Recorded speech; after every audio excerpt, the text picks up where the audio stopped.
Hello, everybody. Welcome to another episode of Dissonant Waves, episode 58. And like usual, I've chosen something that's an esoteric and not as good as everything else. Trix has chosen something that's middling and better, and Riddlin has chosen something that's the best of the week, except the fact that actually Trix stole my pick last week. And so I have chosen the middling effort, and Trix has chosen something I'd probably rank as number 3. How are y'all doing, Trix and Ritz? Well, Pretty since good. you just spoiled everything, I think we can end the podcast now. And no, he hasn't. I got some things to say. Alright, you want to go say those things first? Sure. Where do you guys want to start? Uh, what? Where do you want to start? By the way, the albums that we have are St. Vincent's Daddy's Home, Adult Mum, Driver, and Parannoul, I don't know how to pronounce it properly, to see the next part of the dream. Now that we've got that over the way, Yes. Trix, what's your first hot take of the week?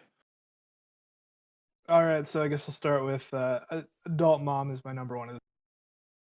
Yeah, Okay. nah, I disagree.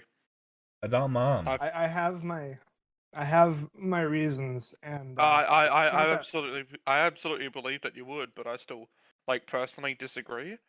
And Oh, understandable. this comes when Dominic was saying it. This is my least favorite of the week. Adult Mom? Yeah, Interesting. All and, right. We and really do have it's not. divided opinions this week. All right. It's not because I love Saint Vincent either. Oh. And I'm going to argue just Trix's first hot take here. This this does have a song that I will say stands up with some of Adult Mom's best songs in Checking Up and Sober. I think those are actually highlights from this album. But nothing else is. Everything else is just boring in there. I've given this album a couple times, a couple of listens, mostly earlier, but gave it the strong listen during this week as well, and it just doesn't change. I can remember I haven't listened to Momentary Lapse of Happily in a long time, but I can still remember a lot of the songs off there, like Survival or I'm Sorry I Was Sorry. Here, it's just all forgettable besides those two songs, and I don't know if I would say either one of them of Sober or Checking Up is better than anything on Momentary Lapse of Happily. The sound's still kind of the same, so it's not really like there's been too much of a sound change over how many years is this? It's been 6 years. Yeah. I will disagree in that I think that this album is their most polished yet, and being on Epitaph Records now, for some reason, I don't know how they would get signed to that because that's such a hardcore label.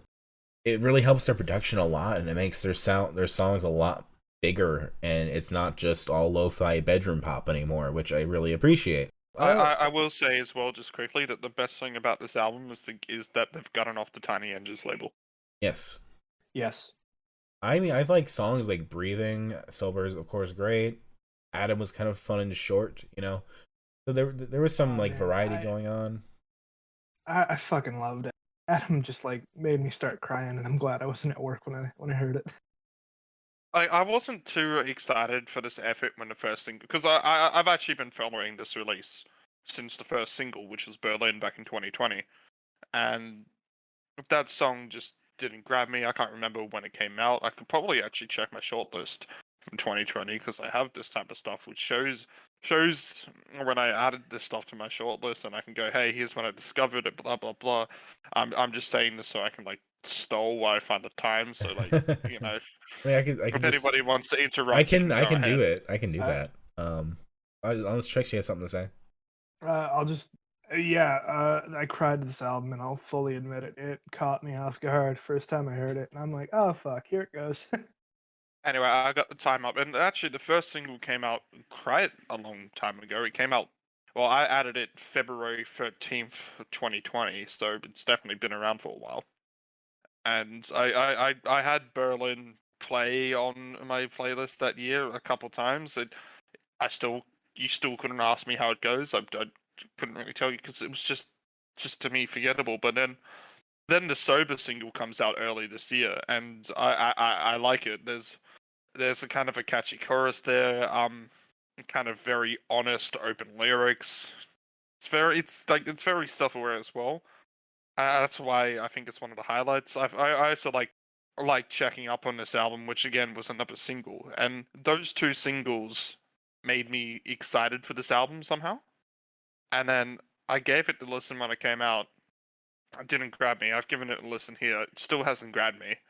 And I have very similar issues with the St. Vincent one, but at least with the St. Vincent one, it felt it felt like a sound change, or it felt like there was some kind of something to appreciate about the album. And I feel if you're a big Adult Mum fan, which Tricks, I feel like you're probably the biggest Mum fan out of all of us.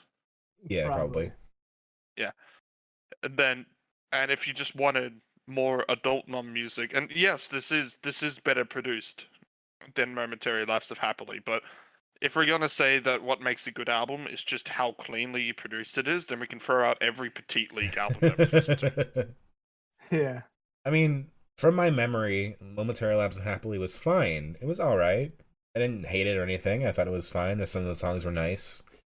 But and I think we also did it during Gautier, didn't we? Yeah, that was like an early episode. That was like 5 or 6. Yeah. But like, I'm not gonna pretend that I'm gonna remember a lot of these songs either necessarily. But from my general opinion, now compared to 2019 when we did Momentarily Lapse, I like these songs better on the whole. I think they're just more interesting to listen to for me. Like, I like the general vibe of the album, kind of like the Deer Hunter last week, maybe to a lesser degree. But overall, it was just nice to listen to, and I dug what they were going for and everything. And so, in my retrospect, it is the better album. But I'm not gonna pretend that it's like, oh, I'm amazed. A tour de force, whatever you want to say, that's big and bold, and a quote on the back of a box. When it comes back to Momentary Lapse of Happily, I feel like the lyrics just hit better on that one as well. Like, realistically, the only lyric that actually I can remember in this whole album is in Sober, where Stevie talks about how all they do is masturbate. And it sticks out, but it sticks out in a good way. Mm-hmm.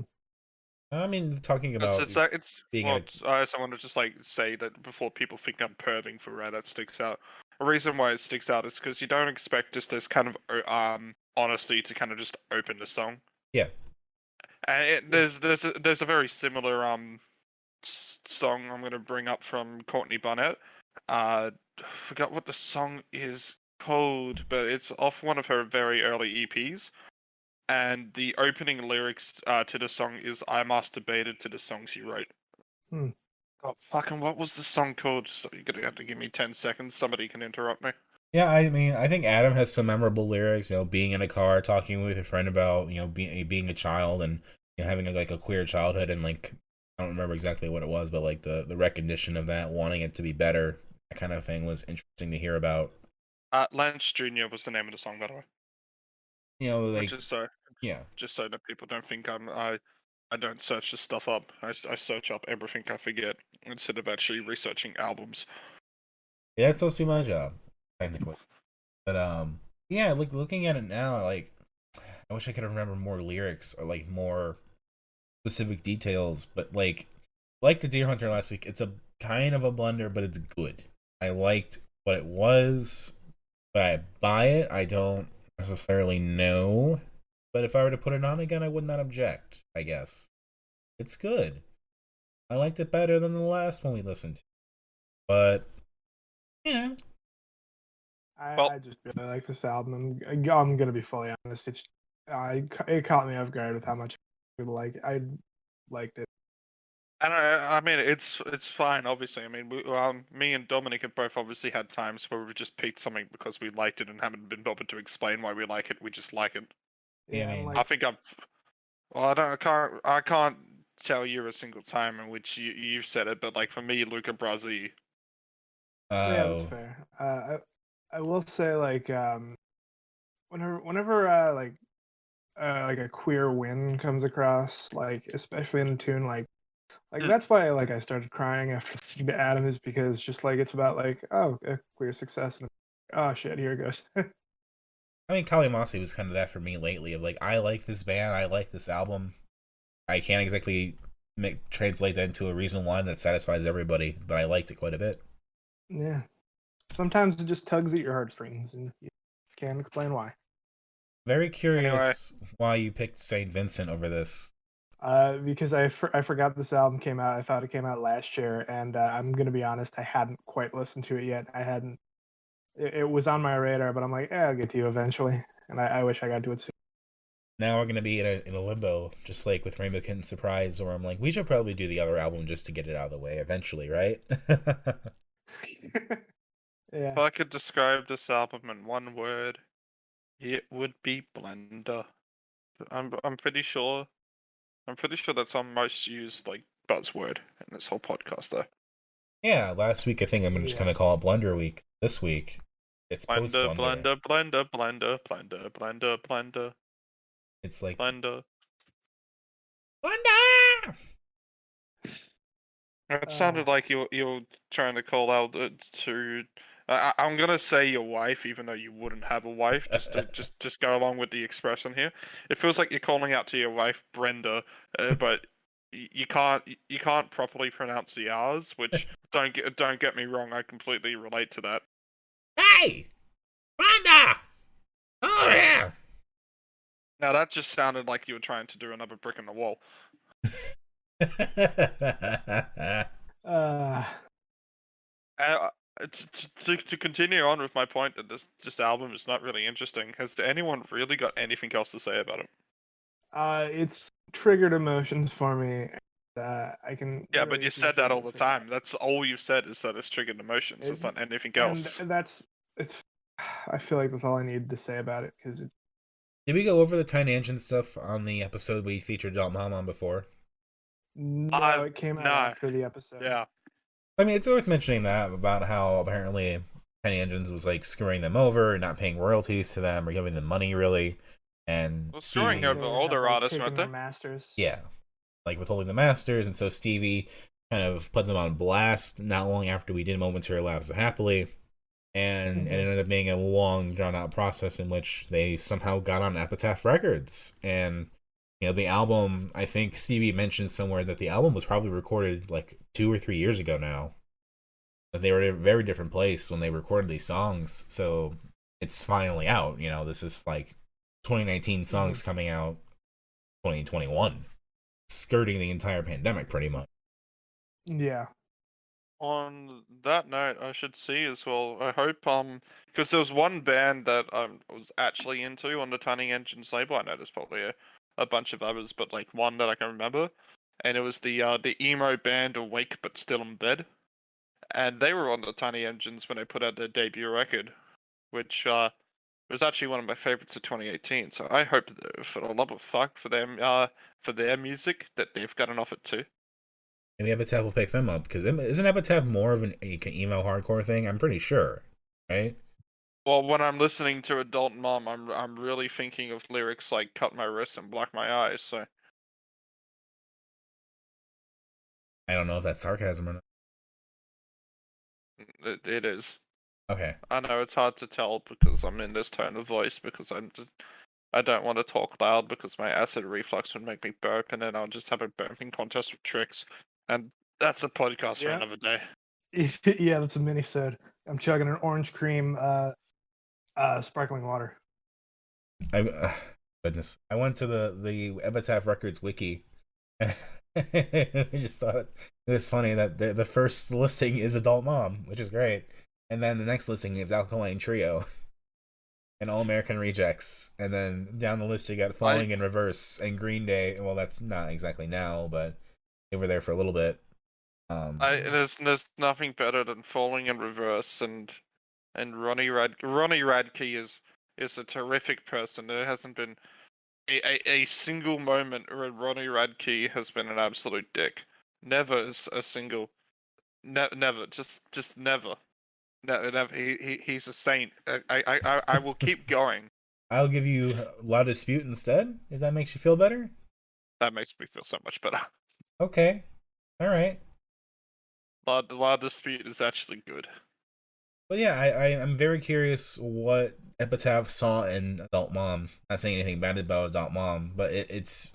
I've just been thinking about this. Like, you're on the same album as Danny Elfman and Ellen Cullen and Pennywise. Maybe all you have to do to get on Epitaph Records is come with a guitar and just put black eyeliner on. The only thing I think is that they felt bad to some degree about the whole Tiny Engines thing, which I don't know. Record labels sign different artists all the time. I mean, Fueled by Ramen's usually a bit of like one of the more popular pop punks, but sometimes you see, I think that's one where you kind of see people who aren't too far from the genre, but like kind of far. One of my memories as a kid was because my brother used to collect Kerrang magazines, and he put all the posters around his room. And Kerrang is usually that emo punk hardcore stuff, but they also had Cobra Starship, Okay. which people might remember for that pop song "Good Girls Go Bad." Nothing emo in that song, Yeah. but for some reason that band was actually loved by a lot of the readers of Kerrang, despite it being like that kind of emo hardcore scene kind of magazine, Yeah. specifically around 2010 time. So signing Adult Mum, as much as I'll make these sarcastic comments about it, I mean, one, obviously, congratulations to Adult Mum for getting rid of Tiny Engines. Yeah. It's like getting rid of a Toxic X. Oh yeah. And it's not really that surprising. Labels like to branch out.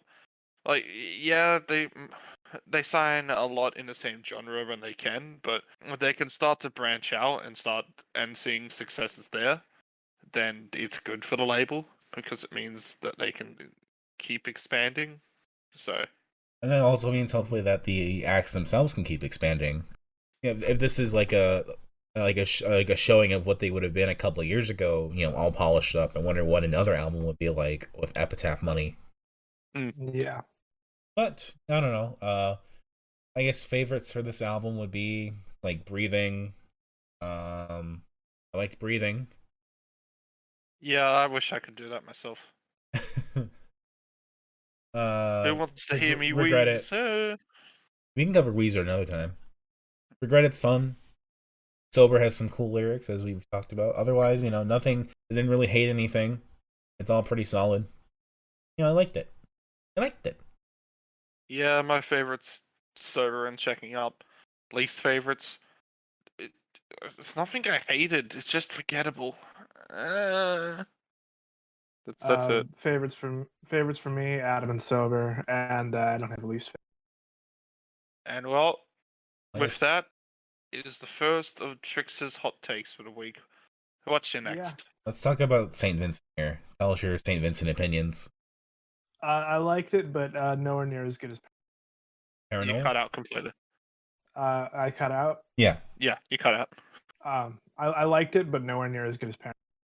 Is Parannoul? No, I'm going to assume that it's Paramore, actually. Yes. Send me as we're going on here. Yeah, Parannoul. There we go. I'm very glad I did not pick this album in retrospect. This seems like a classic thing of where I pick this because I think it's interesting and I just don't end up liking it much. Done that a number of times. Yeah. I think this holds, just for me personally, the award for most overrated album of the year. It's yeah. It's fine. It's fine. It's not a bad album. I enjoyed it more than Adult Mum, and I liked songs like the opener to "Pay Your Way in Pain" and "My Baby Wants a Baby." I thought they were cool. I don't think the peaks of this album were as good as the Adult Mum, but I think that the lows were a lot higher. So I was kind of just bored listening to this. Like, the most fun I've had with St. Vincent over the last year was seeing St. Vincent play Fortnite and Giant Bomb. That was a great little series they had going for that. Well, I didn't say that I was too interested by this album. I mean, it's more just a sign that I didn't really like your two choices. You both kind of dropped the ball this week. I thought The Melting of the Sun was a really fun, interesting Pink Floyd kind of thing. Yeah. So those fucking humming interludes can just fuck off. They're not. They're so boring. Why? Yeah, there was no reason for them. St. Vincent Yeah. is the reason. Is one of the reasons the last Slater. Well, not in the last now. Granted, Slater Kinney's the center road hold had a multitude of reasons for why it sucked fucking ass, but St. Vincent turning it into a St. Vincent record just didn't work. I still hold many anger for that album, especially just most of that album. Actually, I was gonna pinpoint a specific song, but except for Hurry On Home, that album really fucking sucked, and the St. Vincent's attached to it, so I'm mad. Get her out of my face. I can't. Why you done this? I mean, I've never really listened to Saint Vincent very much. I know that she was like part of Sufjan Stevens' band. You know, she's a big Montreal gal. You know, she's done an album with David Byrne, so she definitely fits in with Yeah. our podcast. But I don't know if this was the album really to Definitely. do. No, I don't think so either. Like the humming interludes, I just don't get it. Like usually with like framing devices like that, where they're just short little tracks, like even Chromatica, I feel like did it better. They were just like little things like that here and there. Like Chromatica, at least it was like the first one was like the number one track, and then the second one was toward the middle, and the third one was later. There was like a build up of some sort, you know. But these humming I'm interludes, just gonna put a screenshot in chat, by the way, of St. Vincent. Just a good picture of her. fuck you. You could have at least What do you think of the image there, Trix? you could have at least posted Okay, you could have at least posted Sarah Paulson. nah. So for everybody who doesn't quite get the joke because you can't get it because this is an audio podcast, yeah, it's a picture of Finn Wolfhard, Yeah. but it's in black and white as well. It's a close up. The Aubreys have really changed their sound. What can I say? I know. But yeah, I think I prefer the Aubreys. Melting of the Sun was a cool track. I also really like Somebody Like Me because you know she really shows off her vocals there, and you're like just waiting for when she hits those high notes, and it's a great feeling when she does. But like, man, a lot of it was just so either fine or just like not even worth anything. You have like At the Holiday Party, and then you have like Candy Darling after that. And Candy Darling is such a nothing song. And then you follow that up with Humming Interlude 3, which is like the least busy or interesting of the humming interludes. You really just dried out the end of that album there, didn't you? Yeah. You might have not liked Adult Mom very much, but I still don't see how that is a worse album than this one because there's so much fluff here. I like I've said 100 times before. I say it again. I do not like either of them that much. I would give both of these albums, if I had to give them a score, a 5 at best. Because I don't think there's anything bad about them. I just don't think they're too interesting. And the big difference between Adult Mum and St. Vincent, whilst Adult Mum has some songs that I'm interested in, St. Vincent has some songs that I'm interested in as well, not as much as the Adult Mum, but I'm more respecting of the sounds that the St. Vincent is doing. I think it's a bit more impressive of an album. Yes, the humming interludes can fuck off, but again, I don't really hate them despite saying that they could fuck off. I know that sounds a bit confusing, blah blah blah. I'm not really into either one of them. If I was to go back to either one of these albums though in the future, it would be the St. Vincent, and that's why the St. Vincent is higher for me than the Adult Mum. That's interesting. I would go back to Adult Yeah. Mom over this album any day. Yeah. I guess we I could will find say- out at the end of the year when we can find out who bites their tongue and who cries themselves to sleep. Okay. Yeah. I will say I did appreciate like there's quite a bit of like electric guitar on the album. Hmm. I can always appreciate that. Yeah, there was a kind of like a Prince feel, I feel like. I know she's supposed to be evoking like 70s, like New York scene style music, kind of like jumping around genres and all that, and kind of doing a lot of funk. I also Yeah. like the album art more than the Adult Mum one. That's not like that didn't go into my rankings or anything for this. I just like the album art more. The album think art's alright, but the Daddy's Home Or text is like... Adult Mum, the Adult Mum one doesn't really get the sound of the album in its artwork. Whilst I think this one more perfectly replicates like what the sound of this album is just from the cover. I think the banner that St. Vincent has on their Bandcamp page, or her Bandcamp page, is a much better representation of the album than the actual cover art. Probably I haven't seen it. I'll Yeah. go look at it now actually. But Me I'll too. link it. that makes it a lot easier for me to check that out. I mean, again, it's hard. It is a blender of an album. I think it's completely overrated. Maybe I go back to it and maybe I like if there's any album from this week that I'm gonna go back to and say, it was better than I thought. It's not going to be Adult Mum because I've gone to that enough times to know that's not a grower. It's not going to be Parannoul because I know that's fantastic. It would be this.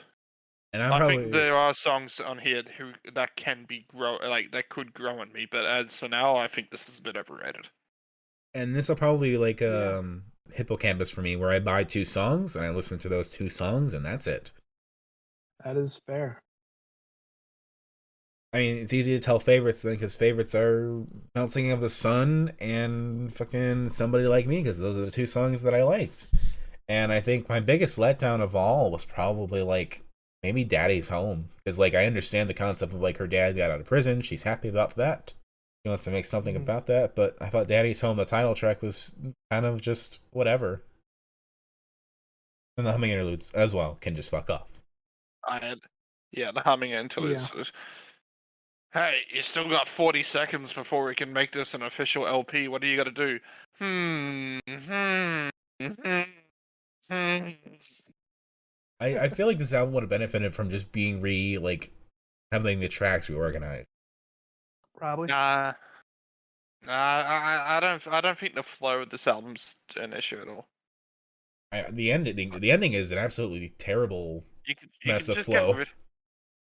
I mean, Kind I- of cut it off at Somebody Like Me. yeah, I was gonna say it's not a flow issue. It's just that it goes for too long. Yeah, I feel like yeah, you're completely right. Just like I'm just trying to also get my track listing up as well, which for some reason I do not have up because I am a goddamn idiot. The more that I talk, the more time that I get to fix my errors. Um, I was I also mean, I'd say at the holiday party you could probably cut it off at. Actually, I feel yeah. like that was the closer Hmm. because I like My Baby Wants a Baby. I think that song was fine. Like it was chill. This album was pretty chill. Yeah. I was amazed by the fact that the Spotify ad for this album was so fucking lo-fi and like compressed that it literally sounded like it was coming through a walkie-talkie. And the Yeah, ad came it up does. as I was That's how I listening to listen this to all album. my albums. And when the album went to that and came back to this, the sound literally just opened up like when you sit on the toilet and your ass just opens up. I love when that happens.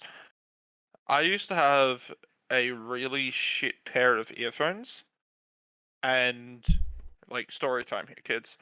And it was very, very low in its quality. But I was also getting into car seat headrest around the time, so it didn't really matter. And it was like every album was lo-fi. So I'd be listening to The Color and the Shape. You know, an album that's obviously not lo-fi at all. And you just get like static for every song of that, and I'm just like, hey, I think this was like 3 years ago, so I was also pretentious. Yeah, it would have been 3 years ago because that was when the Trend Fantasy reissue came out, or the re-release, and remake. Sorry, and I was just going like, hey, this song sounds better when you have a whole bunch of fucking harsh static in here.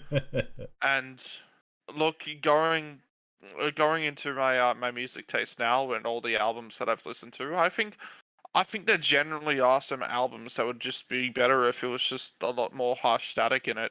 Usually albums that you couldn't bear listening to the instruments in it anyway. The only one that I can actually think of though that wouldn't benefit from more harsh static noise was the LSD album, because I think they kept trying to put harsh static noise into it. But I don't know, maybe if I was an edgy enough kid in 2018, and not really a kid, but still getting into lo-fi, maybe I would have liked the LSD album if I listened to it through these earphones. Maybe I would have liked the Adult Mom if I listened to it through these earphones. Jix. I don't know where those earphones went. I think I know what happened actually. I think I accidentally dropped them because like they just fell out of my ear because the earphones do that sometimes because my ears just don't like my earphones. And I'm pretty sure I was on the bus and it just banged against the floor and then sound wouldn't come out of it anymore. And then Hate when that happens. I think there were albums that I listened to on my phone. It was my first listen, and I'd listen to them again, and it'd just be like, "Oh shit, there's actual fucking music here." Thank you. I've been there. Have we gone over our favorites, least favorites for everybody? Favorite is My Baby Wants a Baby. Least favorite are the humming interludes. I know we don't usually give them to interludes, but you have to be boring enough. They are. Yeah, I'll agree with that too.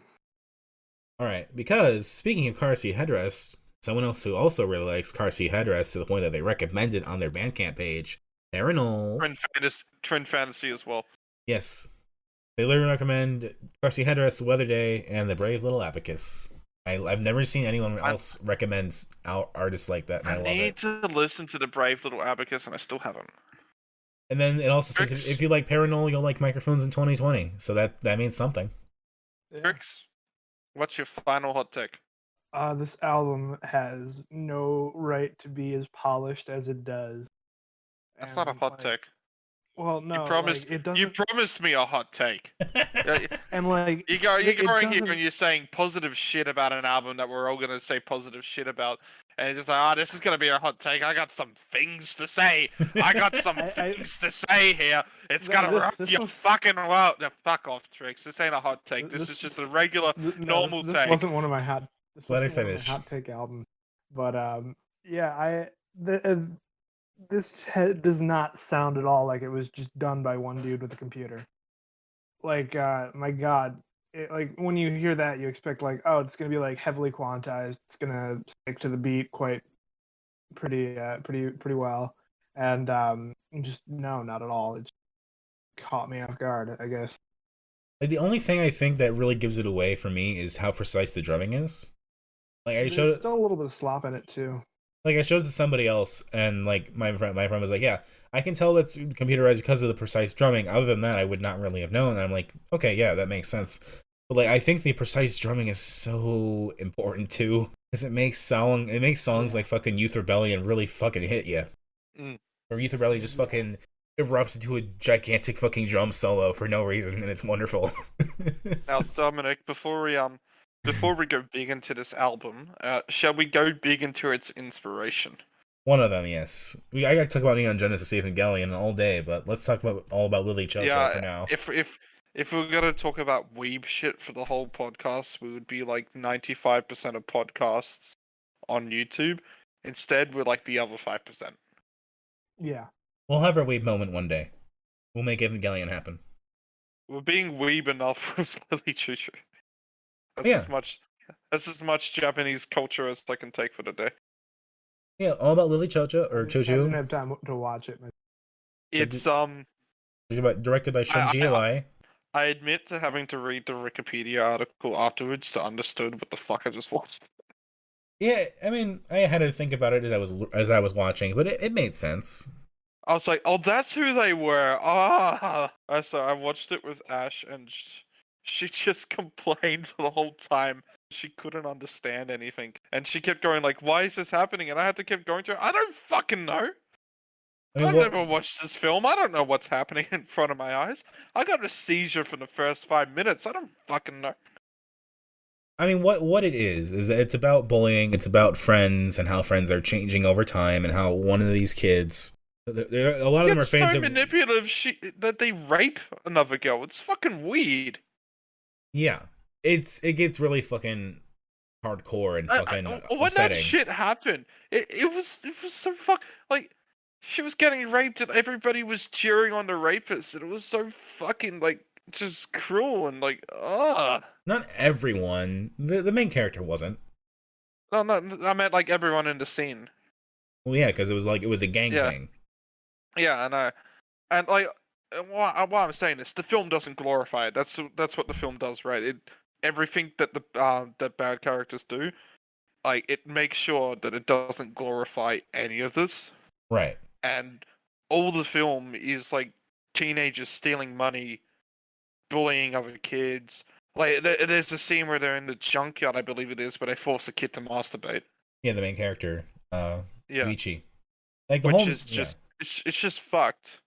Like it kind of starts with that, and then it's like, okay, this is how they met. This is how Yuichi and Hoshino met up and like became friends, and how that friendship changed over time. And then they go into this whole bit where they go on vacation to Okinawa, and how that really fucked people up. And when they came back, they were changed. They stole the money to fund a vacation as well, if I recall correctly. Yeah, they stole like some guy who had like company money on him, like a giant wad of cash. Yeah, they stole. That was the weird thing. They stole it from a like.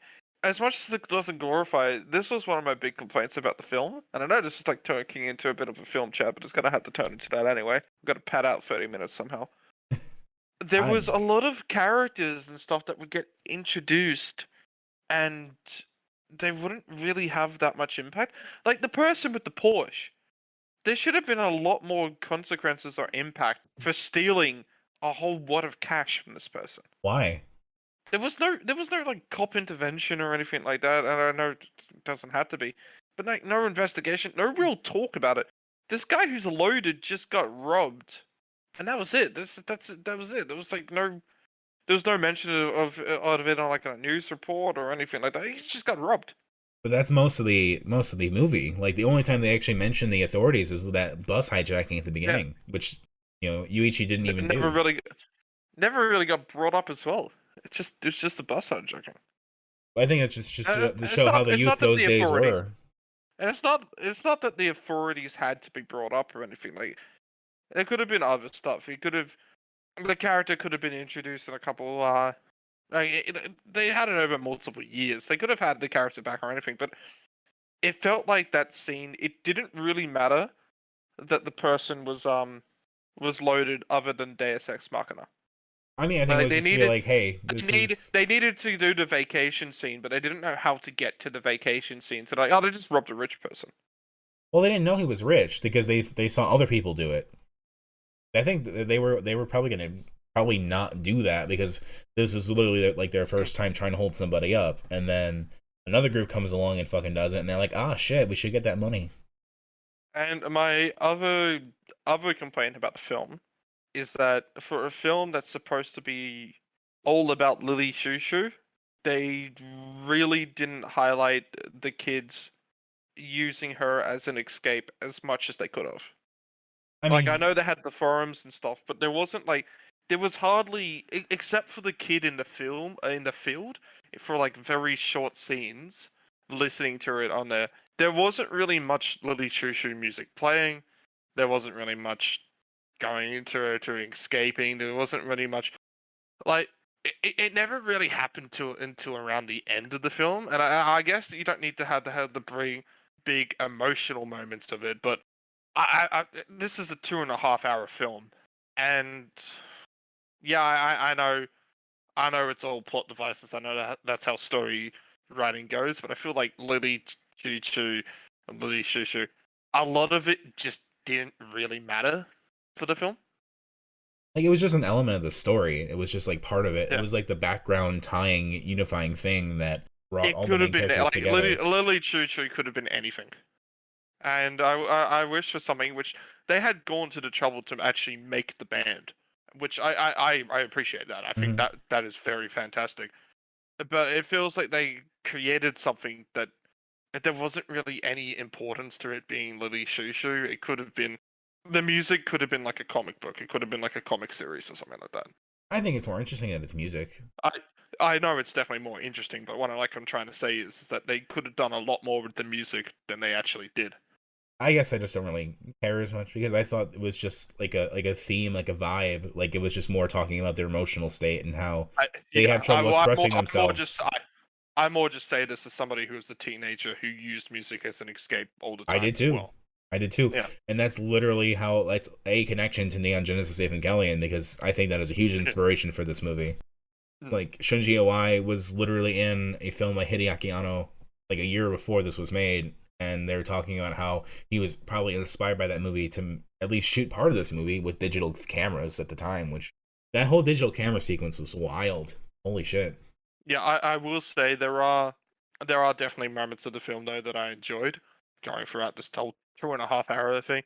I do think when we actually heard the music, and I think there was this one scene which I thought was really well directed and really well edited, Mhm. and Lily Chou-Chou's music is playing in the background. It's one of the few times where it does, and he has the Breathe CD, I think it was the new one, Yeah, and the bully, as he snaps the CD, the music just goes silent.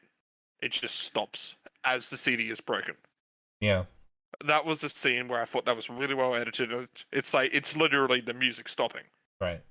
I thought that was a really great scene. I thought there were enough times where you could just see what was happening visually in the film. Because when you're watching a foreign film, dialogue isn't as important when you don't understand it. Granted, we have subtitles and stuff, but And the subtitles are when it important. comes, yeah, when it comes to here though, like you had to view it all a lot more visually as well, Mhm. if you get what I mean. So because there's a quote from Ralph the movie maker in I think it's his God's Not Dead 2 review God, wow. where he talks. Actually, it might be the first one, but anyway, the point is that he talks about what makes a really great movie is one that you can watch with the sound completely off and still understand the general gist of it. I think I've heard that before. I think that's a little overrated because movies now rely on sound, and that's an important element. Yeah, yeah, but movies are still a visual medium. Oh, they're also a sound medium, though. Yeah, but the point of it being is it's not that a film relies on visuals, but it's that the visuals to a film is still very important. Oh, absolutely. But I mean, like, there are. And there were scenes in this film in which I could understand what was going on just from the visuals of it. Yeah, and that's an important thing for sure. Yeah. Especially when there's literally text on screen because they're going through like the BBS board and like having showing everyone's opinions on Lily Chou-Chou and everything. But I don't know. I was really intrigued by a lot of what was going on, like as like a filmmaker myself. The way Yuichi doesn't really speak once we get to like modern day, and they go back and show like when he was making friends with Hoshino, how he was much more talkative and he was lighter back then, and then things got really gray and depressing. I think that like And using we won't spoil the ending as well, but the whole point is that you're actually everyone has usernames on the forum, and you don't know who's who yeah until the end concert where they go like, oh, I'll be here with this, I'll be here with this, and then it gives a twist ending of who's who. a twist that I probably called pretty early, but Yeah, it's pretty obvious. but it does make sense about Parannoul's first album, To Walk in the Path of a Black Cat or whatever it's called, to Let's Walk on the Path of a Blue Cat. That's a direct reference. Yeah, well, Parannoul is so just inspired by this film. I mean, the opening quote to this whole album comes from the film as well. It's what is it, Lily Chou-Chou? Yeah. But obviously it's set in Japanese. I do like the use of the field as like an ethereal place for everyone to kind of like relax and listen to the music, because you have characters showing up in the field at toward the end where they shouldn't be showing up there. And I do like that the hardcore dedicated fan base was somehow both a stereotype, but not so far exaggerated that it felt unrealistic. Yeah, it felt really real, which I really enjoyed. How like crazy the fans got sometimes, like talking about the ether. Yeah, the person in the crowd who says that they're like I think it's Philly or something was the original The original band name. Yeah. Yeah, and he says how he enjoys that, and everyone pushes him out, saying that you can't enjoy all that stuff because they screwed over Lily Chou-Chou. Yeah, because there was the one guy on there. Yeah, because he talks about how he just likes the music and he doesn't care because they're all just connected anyway. He's doing the sense, and you have these hardcore fans kind of push and shun him, Right. and that's the thing that actually happens. Yeah.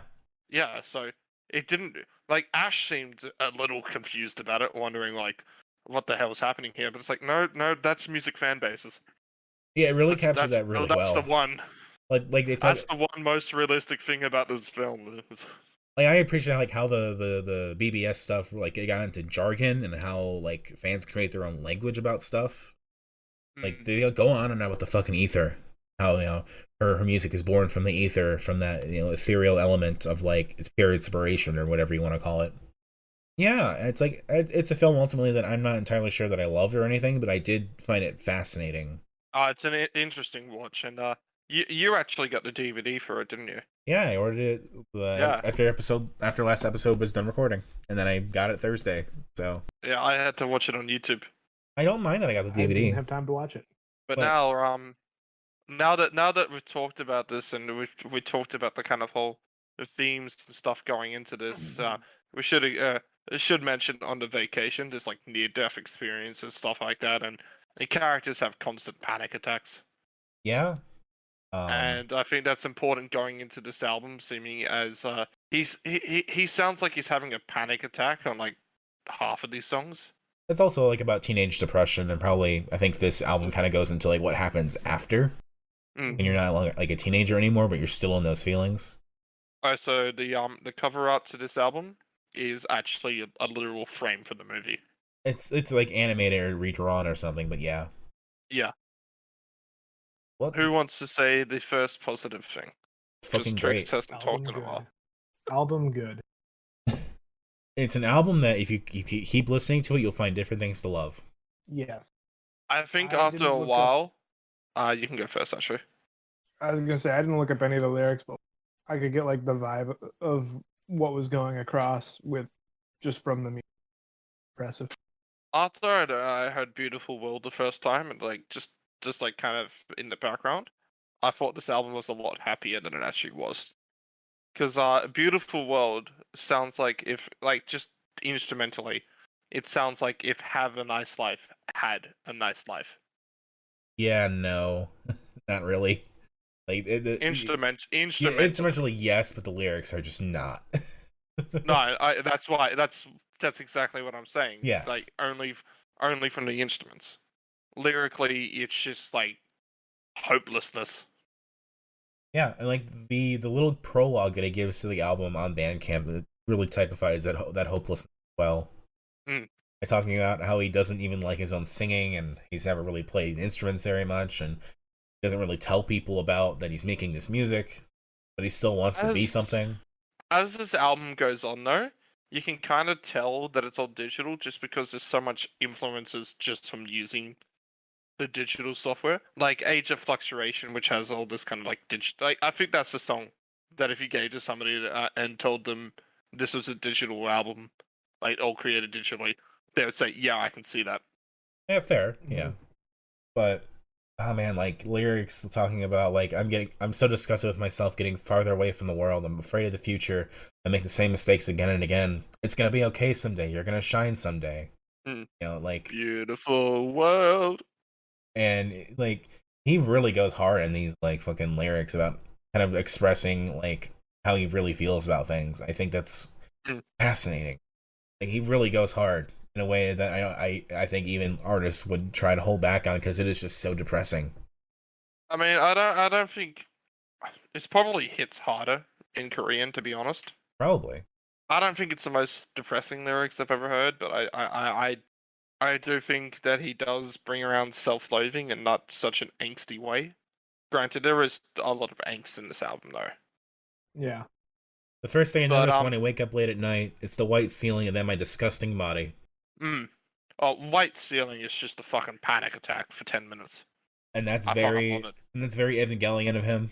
Like there's a whole concept in Evangelion about the unfamiliar ceiling, and that kind of like it's the one thing you notice when you wake up, and it kind of talks about like how familiar you are with your environment. And this song is about how he's so familiar with his environment that it's the same fucking thing every fucking day. And it's like yesterday's like tomorrow, or yesterday's like today, today's like tomorrow, tomorrow's like yesterday, nothing has changed. It's a lyric. And then it's just good vibrations, good night. That's what it says on the Bandcamp. Yes, I don't know. that is the end. I also love how this album, like, this is not a blender, this album. Surprisingly not. Songs just change during the song. Yes. Like, Excuse just turns into dance punk for the last 2 minutes of it, and it's fucking good. And Excuse is like like an emo song pretty much in itself. Different than like the shoegazy stuff they were going for in Beautiful World even. They get kind of chugga chugga on Excuse, and I really like that. I think like Youth and Rebellion, when that drum solo kicked up, I was so fucking floored by that. That was so fucking cool. And then like it just goes back to it at the end, like the guitar picks up and like rah rah rah rah. But it was, oh man, when songs can just surprise you like that, wonderful. Like I can really see how he was influenced by Phil Elverum on this. And I think I said what's the beautiful thing about this is because getting into foreign language albums are hard to do. We haven't really done much besides BTS. We keep meaning But to. yeah, I was gonna say like I know we plan to do albums about it, but we haven't actually ever done it. I've done albums that were produced outside of like, Anglo Mm. countries, but were still produced In English, yeah. And getting into foreign language music is harder because sometimes if you can't understand the lyrics, it's harder. And a lot of songs are guilty of this as well. If you can't really understand the lyrics, then you can't really understand the song. And what makes a good song? Not always. Some do change from this rule and still manage to be good, but it is when you can still understand what the song is doing without like when the song can speak for itself, not the actual lyrics. Like from our classic Lost episode of Big Scary when we were talking about with Oxygen, the opener for that. That's a song where there are lyrics to it, but you don't need the lyrics for that song to explain itself. You can get it from just the instrumentation that it's doing. Yeah, not every song follows this rule and some are still successful. I know someone's going to throw out Hey Yo at some point. Although, if some other fucker comes up with a goddamn acoustic guitar and says, here's a cover of Hey Yo, it's a very depressing song because I read the lyrics on a fucking Reddit thread, I fucking swear. Anyway, here's Wonderwall. Yeah. Yeah. Fix. Today is gonna be the day that I'm gonna bring my gun to school. That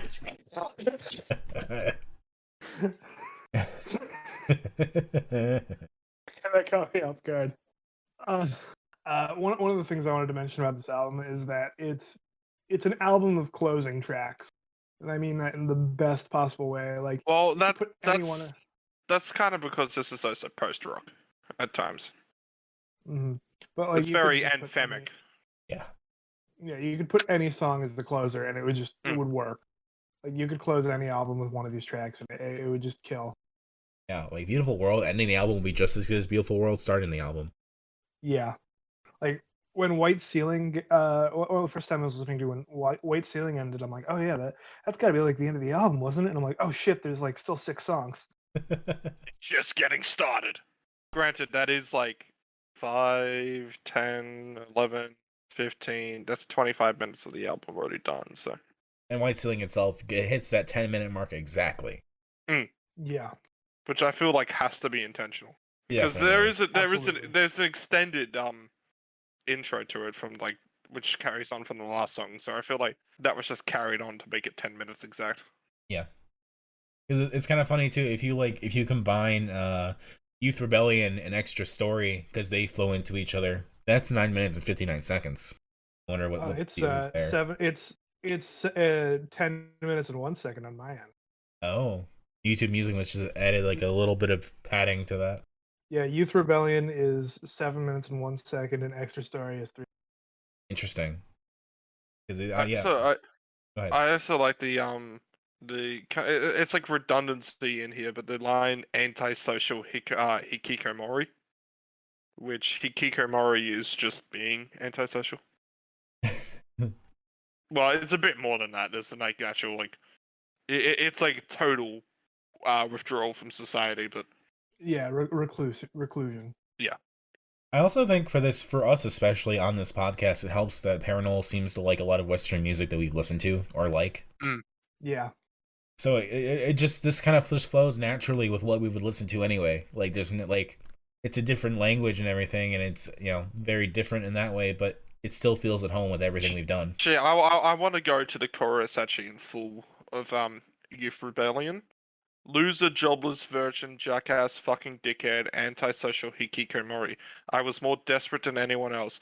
I wanted to be on stage. I wanted to be a rock star. Is that Cry Rank lyrics or Violent Femme lyrics? 20 years old Gibbets. Ruth Rebellion that will Gibbets. never come again. 20 years old Ruth Rebellion that will never be forgotten. I know I won't. I know I can't. But I still want to struggle. Sun will rise again tomorrow. What if it doesn't? We'll live like that anyway because that's the world we live Okay. I mean, yeah, this album is just fantastic. It it's generally going as one of my favorite albums of this year. I didn't expect when I first listened to it to enjoy it as much as I did, but just holy shit. Even going without like this album is depressing, but its depressing nature is not what makes it good. It's everything about this album that makes it good. Yes, this is my favorite album of the year so far. It's a good album. It's amazing. To the fact, like, he tries to be anonymous, and that's so interesting in itself. He doesn't want to, like, let people know, and in interviews he's been really cagey about his identity. But he apparently is, like, a whole fucking record label now. Because he's fucking putting out cassettes on Longinus Records, and this is the first project, 001. Wow. So I'm assuming that's, that's his thing. I hope a CD or a vinyl comes out of this. On Longinus Recordings. This is it's not it's like a 9 to a 10 to me. This album, it's still closer to the 9 just because there are times where I think the drumming gets a little too much on this, or a little too harsh. But like that's like it. Yeah, I mean, I don't think this album is perfect, but I think it's pretty fucking close. I really hope he's able to keep this up. I still have to listen to the first album. I bought it too. Yeah, I saw it because I get all your purchases in my email now. I get all your purchases in mine, so Ooh, tit for tat, you can't say that here. Was that not tactful enough? Not tit for tactful? You're both a trit and a trat. Let me go tweet about that. God damn it. I don't have a least favorite because every song in here is just fantastic, but favorites are White Ceiling and Beautiful World. I think they're just Beautiful World is generally in a chance now. I don't know if it's gonna beat. We'll see how we go after like a week and a bit. My current top 3 songs of the year are Richie Sacramento, Naked, and Sunglasses. I think Beautiful World has the chance to bring it up to 4 contenders. Hell yeah. I Alright. would if I listen to your radio show at the end of the year again, I would love the contrast of Beautiful World and Naked back to back. We'll see what happens. I got no confirmed rankings at the moment. Oh yeah, we still have 6 months to go. Yeah. Oh yeah.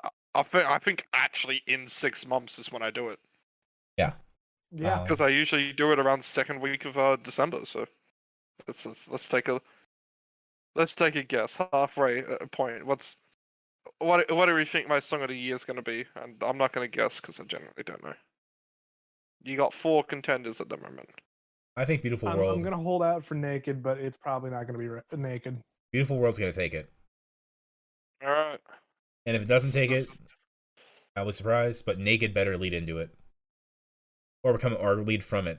I think that contrast would just show your fucking audience.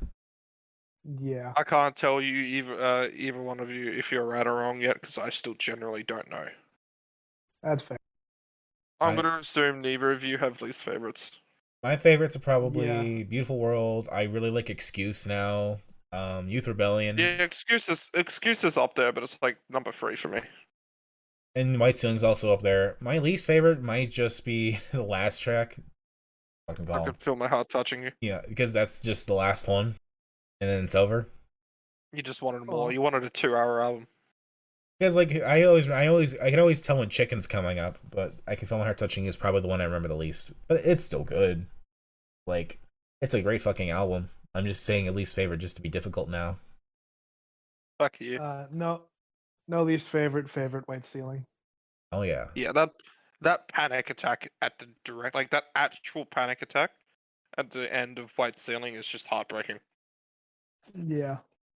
My number 3 is Saint And- Vincent. Number 2 is Adult Mom. Number 1 is Parannoul. Thank you.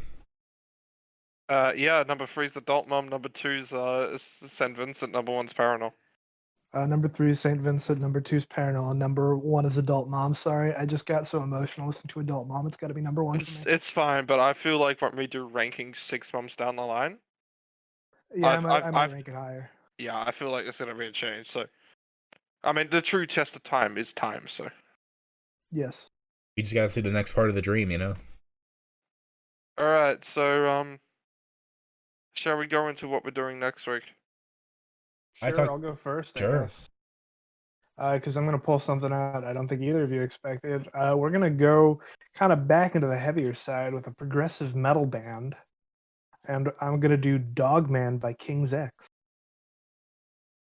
Dogman. Not, You mean Dogman the Musical by Abby, a playlist? And it's got Dogman the No. Musical by Dave Pickley on a. you mean Nope, Ocean Dogman Man? by Take me King's by X. the hand. And a hand to the land. I don't know what a dog does. This is the band of bass player Doug Pinnick, who's like one of the big queer icons in metal. Dominic, what's your pick? Well, I was gonna pick St. Vincent last week, as I'm picking Sufjan Stevens this week. We're listening to Carrie and Lowell. Cool. I can't boy. wait. Can't wait to It's just cry. the confirmation because this is Pride Month. It's just the confirmation that Stefan Stevens is gay. Have we finally got it? Has Dominic just confirmed it for Stefan Stevens? Yes, I have confirmed it for him. It's not that he released a song for Pride Month a few years ago or anything like that. This is also not queer baiting, by the way. We all just want to fuck Stefan Stevens. I don't. Well, no one cares about your opinion. 2-1 majority votes. Guess for fucking Stefan Stevens. Also, Cook a lasagna in the other room or something. Okay, Garfield. So how was your orgy? Yeah, it was a pretty good lasagna. Does So this mean that I'm John and Ritz is Odie? I don't like this. No, Ritz is normal. Okay, fair enough. So I assume I'll be Odie everybody then. already knows my pick. It's definitely an album that I think everyone was expecting me to do. No surprises here. It's kind of a short album as well, so it's not going to be a long listen as well. I am of course talking about Homer's Wares. I Became Birds. Thank you. Homer's Wares? Home is where I became birds. That is my pick. I assume that's what you two were expecting for me to choose, obviously. Oh, totally. Yeah. Yeah, absolutely. Yeah. There's no further joke here. That's what I choose. It's a 19-minute album. Hell yeah. L. Ron Hubbard was way cool. That he was. I love that album art. Okay, minor story real quick. I had a classic iPod a while ago that was just loaded with L. Ron Hubbard songs from the factory for some reason, or audiobooks from the factory. So, because I feel like I should probably talk now a tiny bit about Homer's Ware. So, this is one of the bands that was featured on the Bandcamp Daily, Fifth Wave emo, news thingy that they put out. I decided to give it a listen. I enjoyed it as well. They actually did a stream quite recently as well with a bunch of other bands like Glass Beach and I think Harmony Woods is on there as well, which is one of those. I think it was a charity for trans people of color. So it's Pride adjacent then, right? I think the lead singer of this band is transgender as well. Okay. Oh. All right. Either that or they just like wearing a skirt. I don't know. Okay, that works. Not gonna blame them for either one of them. It's always it's modern times. You do you. If you feel like wearing a skirt, as long as you're wearing something, to be honest. I mean, some places you can get away with Don't make the mistake that Kieran J. Callanan did. He hasn't come back from that. Wait, he wore nothing? Well, he wore a kilt. Just a kilt? Yeah, just a kilt. Someone asked what was under it. I mean, that's just traditional, like, kilt etiquette. Got a salute. Don't get what was wrong. Granted, doing it in an award show was a bit risky. Yeah. Okay, yeah. All right, well, that's gonna do it for Dissonant Waves. Next week, we're gonna be listening to "Home Is Where We Became Birds," Sufjan Stevens' "Carrie and Lowell," and King's X's "Dog Man." You were about to say Yes. King Gizzard, weren't you? I was gonna say King X's. You were so expecting a King Gizzard next week that you were about to say it. It was instinctively. You have been fooled. You have been absolutely fooled. I plan to do King Gizzard the week after. Don't worry. Oh, perfect. Butterfly 3000 is fantastic, but I want to give it more Yes, distance it before I cover it. And next week will be my weirdest pick, so I'm excited for that. So we'll have some really oddballs up there. This one's gonna be a weird one. It's Modest Mouse's good news for people who love bad news. And that's just the philosophy going into the episode next week. Ooh. Anyway, we'll see Until y'all then, later. I have been Ritalin. You can catch me on our website, ritalinforkids.github.io. Dominic was trying to stop this before we plugged our stuff, but we ain't doing this without self-advertising. I also have a YouTube channel. There is not much on it, but it's higher quality than whatever is on Dominic's channel. Yes, I'm gonna spend this whole time bad-mouthing him because he tried to cut me off. It's a good idea to cut off the person who has the actual video recording because they can't just literally. I don't have anything else, but buy my music of Bandcamp because I'm actually the world's greatest music producer. Um, Come watch me on my YouTube channel. I'm just gonna stream me playing with trains, and then I don't even have trains here. I got no toy trains. How do I? let's start a fundraiser to get Ritz some toy trains. Just start a GoFundMe. Which you can do by buying my music off Bandcamp. That's Ritalin4Kids.bandcamp. That's it. Someone else chooses. I'm stuck. I've been Dominic. I've been Tricks. We have a website, dissonantwaves.space, and a Twitter at Dissonant Waves for the Dissonant Waves stuff. You can catch me, though, at tiltingwindowstudios.com for my writing stuff. I haven't written in a bit, though, so whatever. Also on Twitter at DACICH or CKI Tricks. I've been Tricks. Catch me at Twitter at procrastinaut_. Procrastinating astronaut. And yeah. Okay, well, have a great day, everybody. Bye. Goodbye. Bye.